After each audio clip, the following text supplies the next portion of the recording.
सातवें चरण का मतदान जो है बस अब कुछ ही वक्त बाकी रह गया है और उससे पहले प्रचार प्रसार के लिए कुछ वक्त बाकी है। आपको क्या लगता है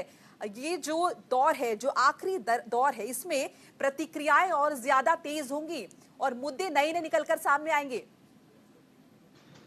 निश्चित रूप से देखिए मोनिका जी, जिस तरीके से ये एक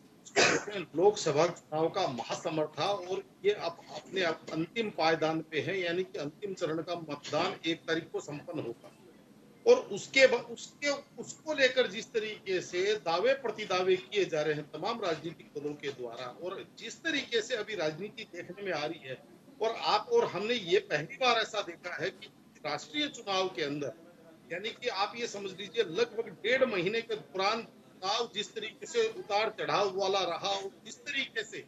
रोज नए नए चुनाव अपने अपने अपने तरीके से चुनाव रोज बल खाते हुए सांप सीढ़ी की तरह ऊपर नीचे चलता हुआ दिख रहा था और कहीं ना कहीं जो एक विपक्ष चुनावों से पहले कहीं चुनाव में दिखाई नहीं दे रहा था, वो विपक्ष एक अचानक सहसा उसके अंदर ऊर्जा आ गई, उसके अंदर एक शक्ति का संचार हुआ और जिस तरीके से ऐसे लगा कि जैसे चुनाव बिल्कुल एकदम नेक टू नेक फाइट में आ गया। लेकिन वास्तविकता ये है कि अभी जिस तरीके से अब ये जो मुद्दे उठ रहे हैं, चाहे इसके अंदर प्रधानमंत्री जी के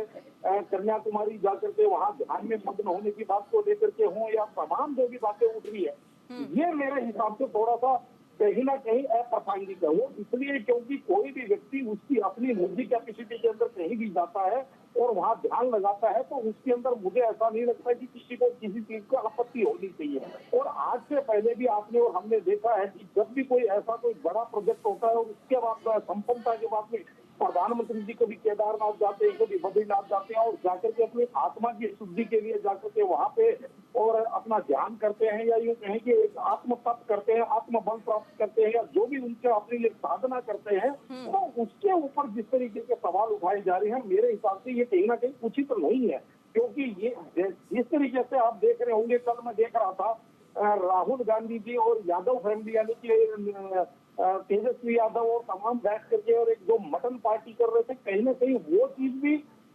उसके लिए भी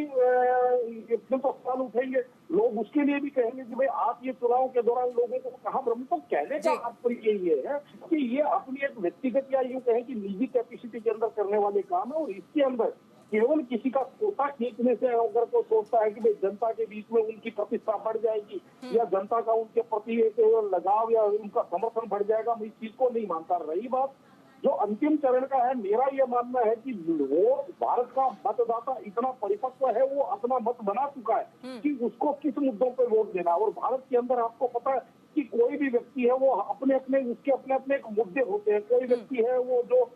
5 किलो राशन पे भी वोट देता है, तो कोई व्यक्ति 2047 के विकसित भारत के ऊपर भी वोट देता है। तो कहने का तात्पर्य ये है कि हर एक व्यक्ति कोई राष्ट्र के मुद्दे पे वोट देता है तो कोई अपने गांव की खरंजे के ऊपर वोट देता है। तो ये अपने अपने मुद्दे और उन मुद्दों को देख करके लोगों ने अपना मत बना लिया है और मुझे नहीं लगता कि अब किसी इस तरीके के बयानबाजी से कोई मत परिवर्तन। चलिए, हमारे साथ विपक्ष के नेता भी मौजूद है, उन्हीं से जान लेते हैं। आदेश जी, आपसे जानना चाहेंगे, प्रधानमंत्री मोदी ध्यान लगाने तमिलनाडु जा रहे हैं, इस पर विपक्ष ने ऐतराज जताया है, चुनाव आयोग से शिकायत की है, किस बात पर आपत्ति